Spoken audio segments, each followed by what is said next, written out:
En démocratie, chaque voix mérite d'être entendue. Ici, on vous informe sur l'actualité politique française et ses enjeux majeurs.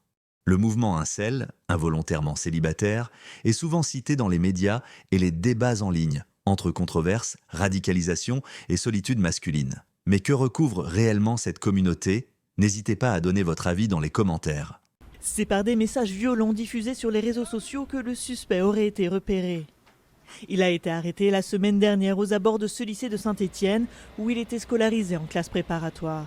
Lors de son interpellation, 2 couteaux ont été retrouvés dans son sac à dos. Il est suspecté d'avoir voulu commettre un attentat visant uniquement des femmes.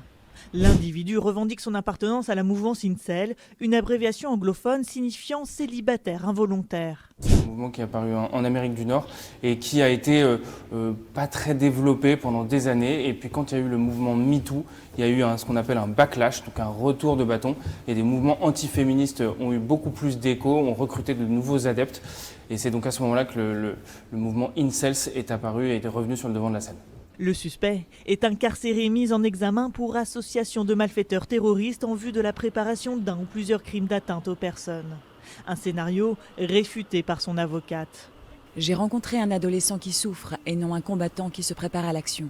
C'est la première fois que le parquet national antiterroriste est saisi d'une affaire liée à la mouvance masculiniste. Toujours plus puissants. Dans leur discours, ils combattent le féminisme et prônent le patriarcat. Ce sont les masculinistes. Les femmes ont besoin d'être guidées. La soumission, c'est la mise sous la protection. Le discours se propage sur les réseaux sociaux. Et non, tranquille, qui ne casse pas la tête, qui sait parler quand il faut, qui s'espère quand il faut, qui nous satisfait sexuellement, qui s'occupe du foyer.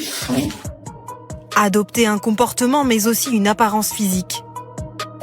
Des coups de marteau sur le visage pour avoir une mâchoire plus carrée. Se raser les cils pour être plus viril. Ces vidéos cumulent des millions de vues et ciblent tout particulièrement les jeunes hommes.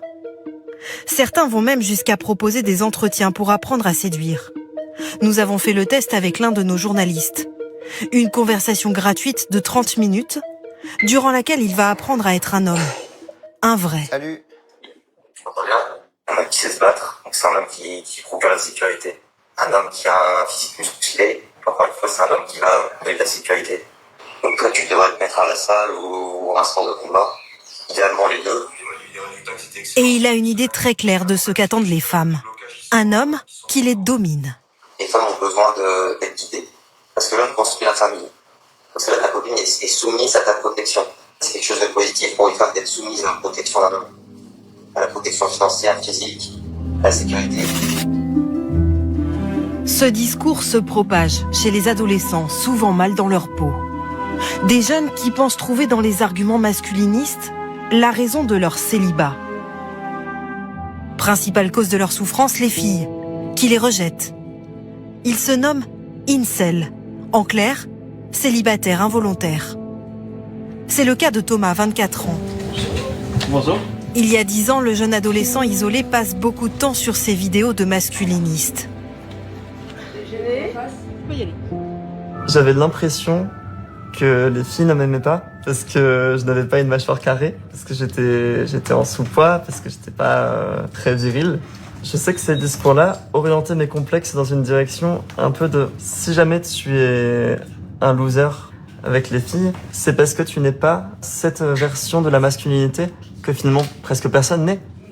Il reconnaît avoir adhéré un temps à ces discours. Aujourd'hui, il les combat et les qualifie de toxiques. Le mouvement Incel gagne du terrain en France et inquiète de nombreux parents, comme en témoignent ses appels au secours sur les forums de discussion. Mon fils, 15 ans, est en train de devenir un incel. Il se considère comme un incel. Il a eu des ennuis à plusieurs reprises à l'école pour avoir fait des commentaires misogynes et inappropriés envers les filles et les enseignantes. À l'école, plus d'une fille sur 2 dit avoir été victime de sexisme. Une question que cet établissement nantais prend au sérieux. Une fois par an, une association vient aborder le sujet au cours d'ateliers. Il y a des points à aborder. Oui, et c'est Et dedans, tu as mis le consentement. Quel consentement, tout ça, il y a souvent... C'est quoi tout ça?